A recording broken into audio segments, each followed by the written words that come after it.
Boa noite a todos. Hoje então estaremos dando sequência com as videoaulas referentes ao estudo do capítulo Emancipação da Alma. Hoje nós trataremos especificamente das questões 403 até a 410. Bem, vamos à primeira então. Nós temos o seguinte, na questão 403. Por que não nos lembramos sempre dos sonhos? Nós temos a seguinte resposta. Em o que chamas de sono, só há o repouso do corpo, visto que o espírito está constantemente em atividade. Recobra, durante o sono, um pouco da sua liberdade e se corresponde com os que lhe são caros, quer neste mundo, quer em outros.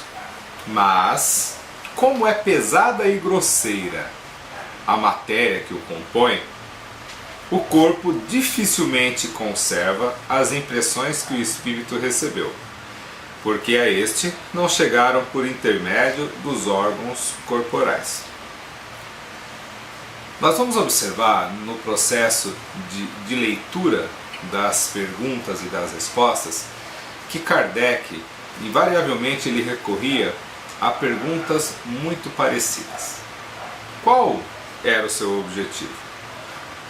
Pelo menos nós estamos aprendendo com o estudo da doutrina que quando nós desejamos formular questões aos espíritos, nós vamos formulá-las antes do início do trabalho. Se nós tivermos alguma resposta não satisfatória ou que essa resposta tenha sido concisa e específica ao que você perguntou, nós vamos reformular essa questão de modo a extrair com maior objetividade aquilo que queremos. O grande problema é que às vezes nós não sabemos perguntar direito e nós só vemos que as nossas questões não obtiveram sucesso porque faltaram alguns detalhes no momento de se formar, de se preparar essas questões. Então nós vamos observar que aqui nós temos algumas repetições, em suas respostas. Ele repete as questões sobre a atividade constante do espírito, recobrar a liberdade ao entrar no estado de emancipação e a comunicabilidade com espíritos no plano espiritual. Mas o que me chama a atenção aqui, especificamente, é a questão do esquecimento devido à grosseria, ao peso da matéria. Quando Kardec fala grosseria e peso da matéria, ele não está falando sobre o corpo físico em si. Nós não podemos esquecer que o nosso cérebro ele é parte do corpo e que, como estudamos anteriormente, as questões das deficiências dos nossos órgãos vão fazer com que nós não possamos utilizar a plenitude, com plenitude, as nossas faculdades.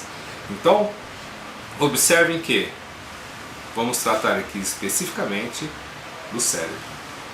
Afinal de contas, nós não enxergamos nesse momento com os olhos, nós vamos enxergar especificamente com o espírito, com as faculdades do espírito que não estão localizadas em parte alguma no perispírito ou no espírito em geral. Essas faculdades estão localizadas no nosso corpo. A faculdade de ver, ouvir, ela pode se ampliar de uma forma do qual a gente não tem uma noção específica. E nós temos aqui uma continuidade da resposta, Assim como para o espírito a morte do corpo é uma espécie de renascimento, a reencarnação é uma espécie de morte, ou antes de exílio de clausura. Vamos deixar bem claro aqui, poderíamos comparar o sono com a morte e o renascimento todos os dias. Ao dormirmos, nosso espírito se liberta. Ao desencarnarmos, vai ocorrer a mesma coisa. Ao acordarmos, nosso espírito retorna ao corpo, assim como ao reencarnar também a reentrada.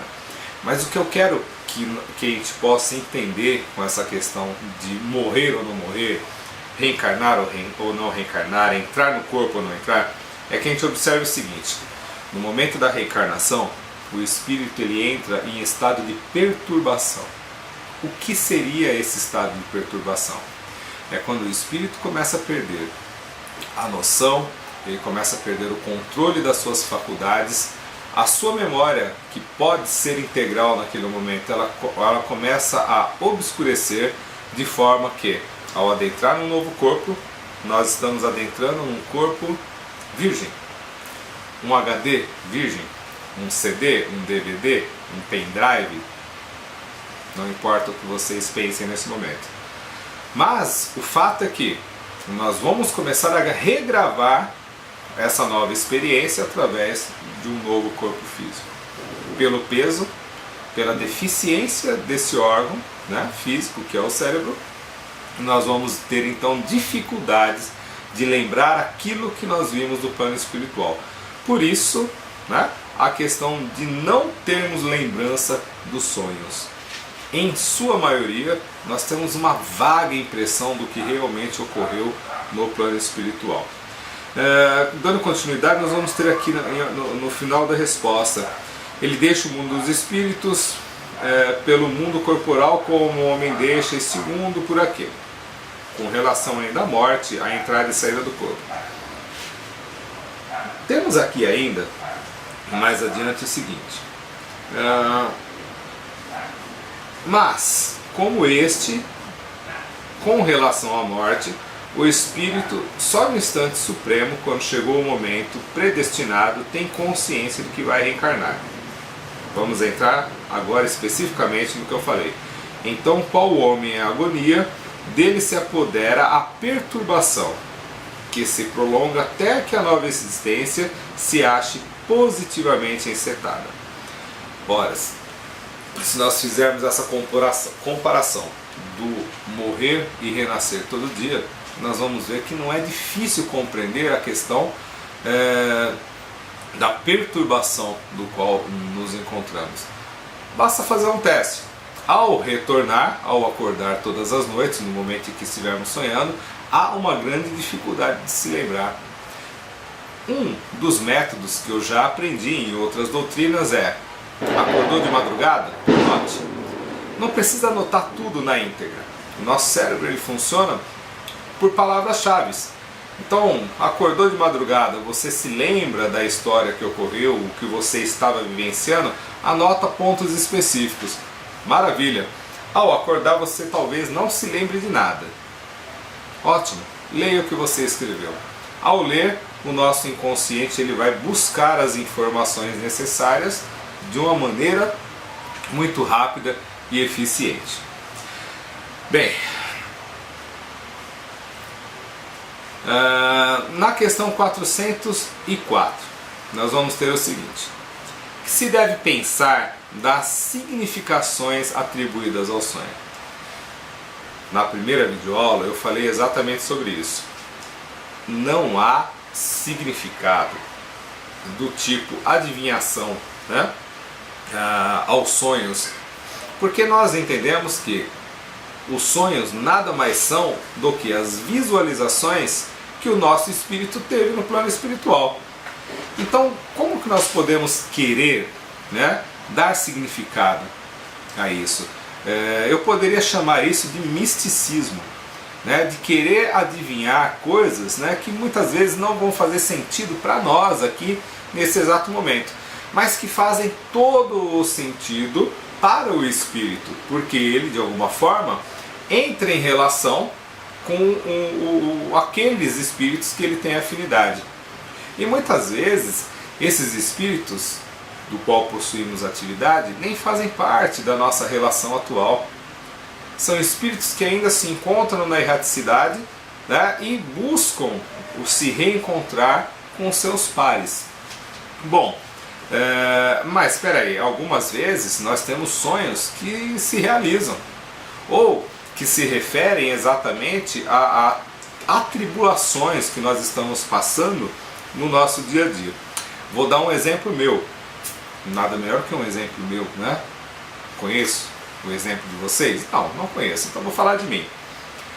Logo ao iniciar minha vida como autônomo, por falta de experiência, eu comecei a ter alguns calotes profissionais. Bom, eu não queria ir lá brigar com a pessoa, nem nada, mas eu tinha que dar um jeito de ir, tentar receber, tentar fazer alguma coisa. Pela inexperiência, eu acabava entrando num certo conflito íntimo e isso não me fazia nenhum bem. O fato é que eu ia dormir. Ao sonhar, ao me emancipar, eu ia ter com o caloteiro, né? E lá ali nós tínhamos diálogos extensos, né? Do qual eu passava a explicar as situações, eu passava a explicar uma série de coisas. Às vezes havia uma certa agressividade, uma entonação maior de voz, uma entonação mais pesada. Mas o fato é que isso estava resolvendo. Após esses incidentes, né? Normalmente alguns dias depois, a pessoa entrava em contato comigo e por um milagre ela resolvia me pagar, né? O que era devido.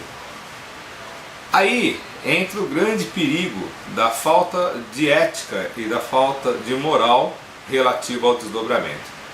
Qual é o teu objetivo ao estudar a emancipação da alma? Qual é o teu objetivo ao querer ter domínio sobre a saída do corpo e ter consciência? O fato é que eu comecei a me acostumar com aquilo. Todas as vezes que eu tinha algum problema, eu mentalizava tal situação e invariavelmente eu estava entrando em contato com as pessoas. É claro, algumas vezes eu recebia, outras não.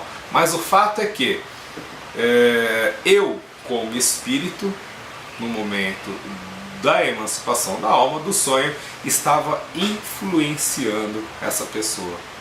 Ou seja, brincando, eu passava a ser um obsessor dela. E isso não é legal para ninguém. Por quê? Porque eu tinha reconhecimento disso. Numa outra situação onde eu desconhecesse o que estava acontecendo, o que poderia ocorrer? Eu poderia achar que eu estava prevendo o futuro, que poderia ser alguma coisa mística, né? Maravilhosa, e nada a ver.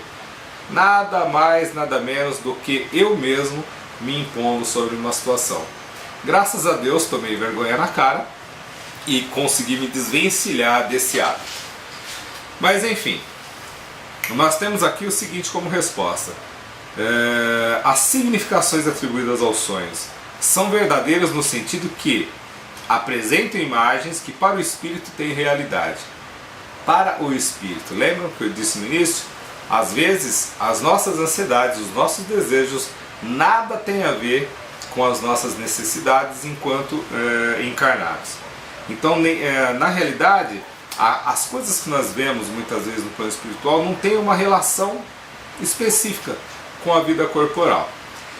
Também nós temos aqui que, em muitos casos, né, as pessoas aparecem em sonho, né, e nós vemos parentes, nós vemos amigos que estão distantes.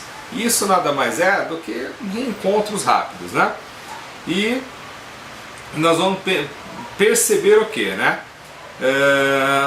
Que não há milagre, não há fantástico, não há nada de fantasioso nessa questão de nós percebermos algo. Porque nós vamos perceber, ou no convívio com as pessoas, nós vamos ver pessoas que têm o hábito de querer interpretar sonhos. E lembrem-se que muitas vezes as nossas necessidades, os nossos desejos, os nossos vícios, nada tem a ver com aquilo que nós escondemos durante o dia. Porque no plano espiritual nós estamos livres. No plano espiritual nós buscamos coisas, temos desejos, né? E não significa que eles vão se realizar fisicamente, porque eles já se realizaram lá, no plano espiritual. Na questão 405, nós vamos ter o seguinte: acontece com frequência verem-se em sonho coisas que parecem um pressentimento, que afinal não se confirmam. A que se deve atribuir isso? vejam bem, novamente, uma semelhança de questões. Kardec ele tenta esmiuçar com 2, 3, 4, 5 questões parecidas para poder extrair as suas conclusões. E na maioria dos capítulos, né, Kardec faz um resumo teórico, uma conclusão final sobre as questões que ele formulou. Então, eu até disse isso, me antecipei, nós vamos ver que pode suceder que tais pressentimentos venham a confirmar-se apenas para o espírito. Quer dizer, que este viu aquilo que desejava, foi ao seu encontro.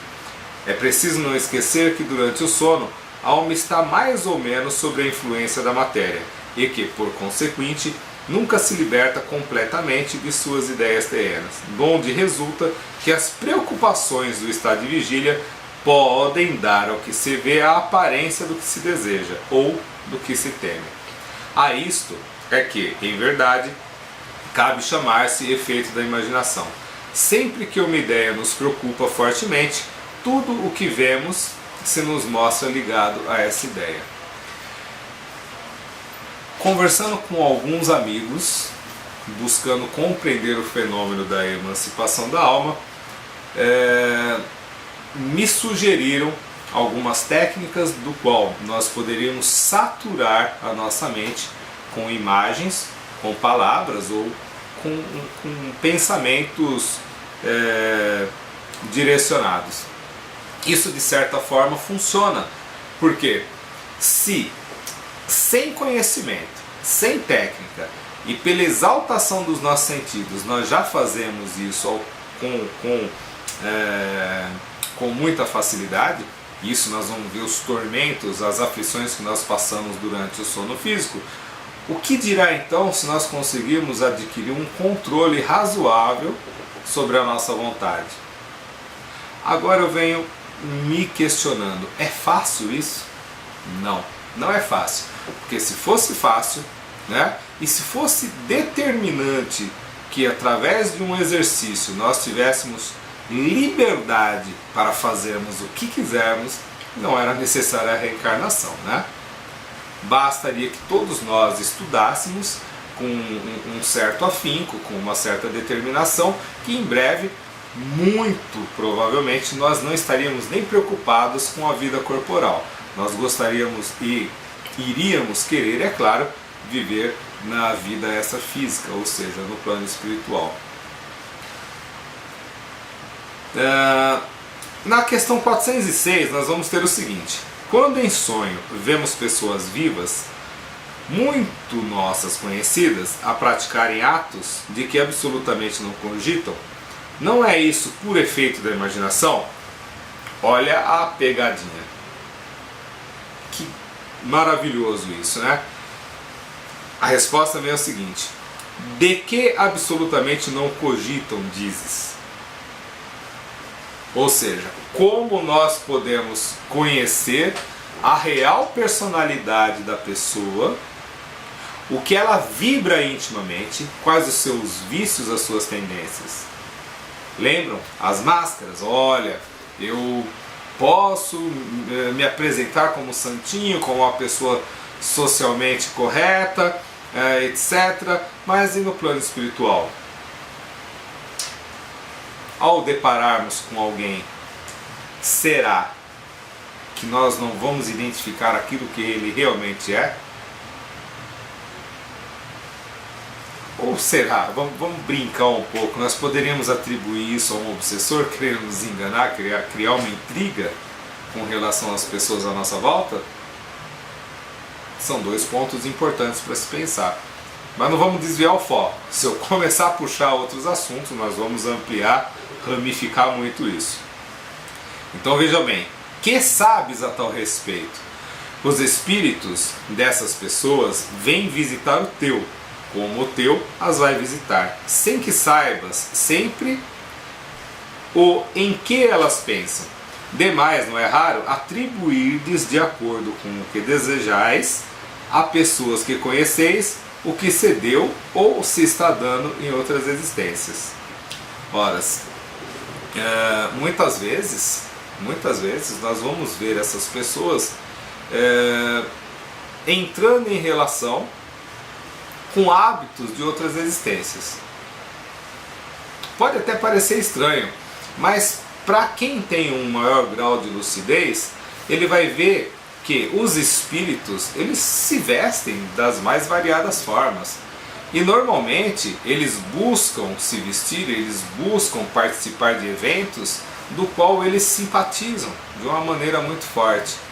Ora, o que não dá para abrir mão nessa encarnação, porque muitas vezes nós estamos num outro processo de aprendizagem, durante o momento de emancipação temos a oportunidade de recorrer a tais amigos. Então, também não tem muito mistério. Nós vamos ver que continuamos com maior liberdade, continuamos reencontrando espíritos afins e continuamos a analisar ou a defrontar com os nossos vícios, com os nossos medos mais íntimos. Na questão 407 nós temos ainda na sequência: é necessário sono completo para a emancipação do espírito? E aí, pessoal? Nós precisamos estar totalmente adormecidos para que haja essa emancipação? A resposta é a seguinte: não. Basta que os sentidos entrem em torpor para que o espírito recobre a sua liberdade. Para se emancipar, ele se aproveita de todos os instantes de trégua que o corpo lhe concede. Desde que haja prostração das forças vitais, o espírito se desprende, tornando-se tanto mais livre quanto mais fraco for o corpo. Então nós vamos ver que muitas vezes se explicam aquelas imagens que nós temos quando damos aquela cochilada rápida, ou seja, aquela pescadinha, né? Aquele sono vem muito forte, você de repente dá uma cochilada e visualiza alguém na sua frente, visualiza alguém conversando contigo, alguém passando por perto, ou seja, nada mais é do que aquela espiadinha do qual o nosso espírito se utiliza. Seja para descansar, seja para observar talvez a intuição de um perigo à sua volta, seja para fugir, talvez. Nós costumávamos falar, quando eu comecei nos cursos, né, sobre mediunidade, era muito engraçado ouvir que, da parte dos instrutores, que aquelas pessoas que estavam dormindo ali, muitas vezes estavam assistindo a aula. Balela. Porque se você está assistindo uma aula, e é uma aula física, por que nós estaríamos assistindo ela em desdobramento? Se ao retornar, nós vamos ter a perturbação, nós vamos ter o esquecimento. E eu digo novamente, balela. A pessoa dorme porque não tem um interesse real no que ele está ouvindo. Há um processo de fuga, há um processo de buscar aquilo que lhe dá uma satisfação maior. Não preciso ser politicamente correto nessa aula. É para que todos possam reconhecer dentro de si. Então se você, até eu, quando estou numa palestra e de repente começo a cochilar, eu começo a me questionar: por que eu estou fugindo? O que eu não estou querendo ouvir ali? O que me afeta, o que me agride, ou o que não me chama atenção? Então, reconhecendo esse processo, vai ficar muito mais fácil de você se tornar mais participativo. E na sequência, né, nós vamos ter o seguinte, na questão 408. E qual é a razão de ouvirmos algumas vezes em nós mesmos palavras pronunciadas distintamente que nenhum nexo tem com o que nos preocupa? Lembra? Eu comentei anteriormente. Rapidamente, no momento em que começamos o processo de emancipação, nós podemos ter flashes rápidos daqueles que estão à nossa volta. Ou seja, pode ser algum espírito querendo conversar conosco, passar alguma mensagem, pode ser um transeunte, enfim, há inúmeras possibilidades, né? A gente também não tem como entrar no mérito dos detalhes. Mas nós temos uma resposta semelhante aqui também. É fato, ouves até mesmo frases inteiras, principalmente quando os sentidos começam a entorpecer-se. É quase sempre fraco eco do que diz um espírito que convosco se quer comunicar. Se a gente for parar para analisar, sempre uma questão vai estar se encadeando com a outra, né? De forma que a gente possa ter uma compreensão ampla do assunto.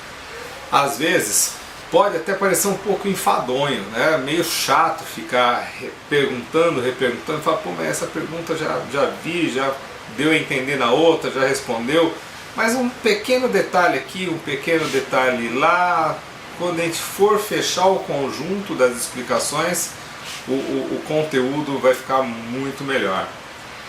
Nós temos na questão 409, né, dando sequência, de outras vezes, num estado que ainda não é bem o do adormecimento, estando com os olhos fechados, vemos imagens distintas, figuras cujas mínimas particularidades percebemos, que há aí efeito de visão ou de imaginação.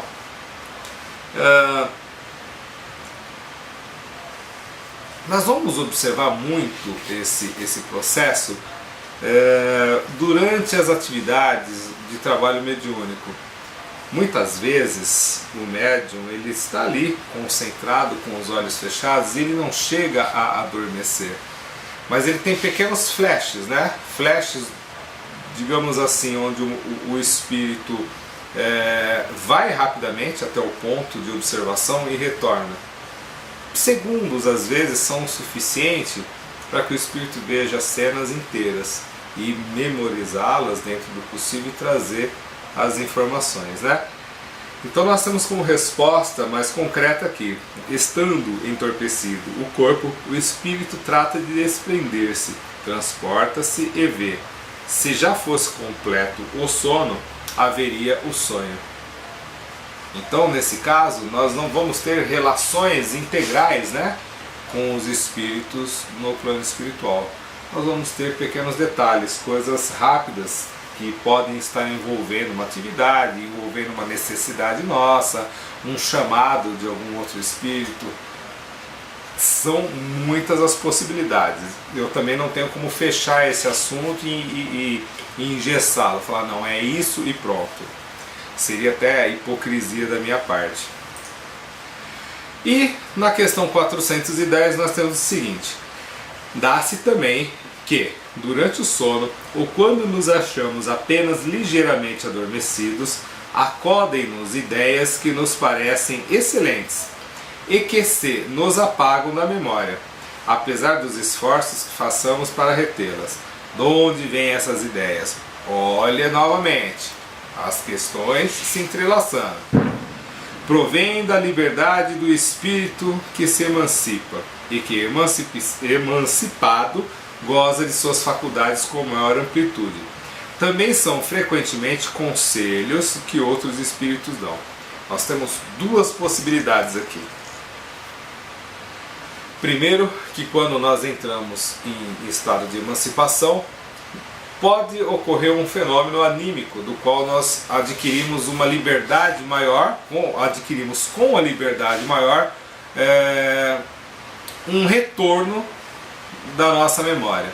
Então muitas vezes nós estamos preocupados com algum caso, com alguma coisa que devemos resolver, e a nossa inteligência momentânea não está ajudando muito não. Ao emancipar-se, o espírito pode acessar os seus arquivos de memória.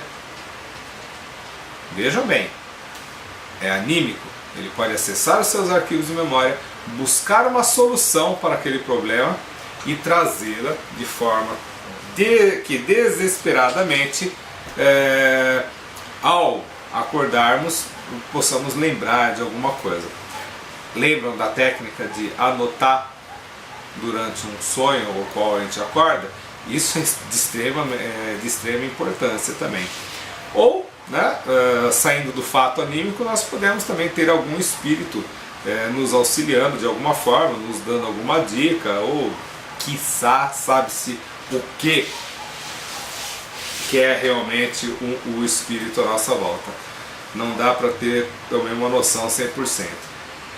O fato é que nós estamos estudando sobre emancipação da alma. Se nós formos começar a espalhar os assuntos,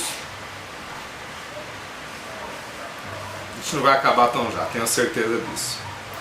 Na pergunta B da questão 410, nós temos o seguinte: de que servem essas ideias e esses conselhos?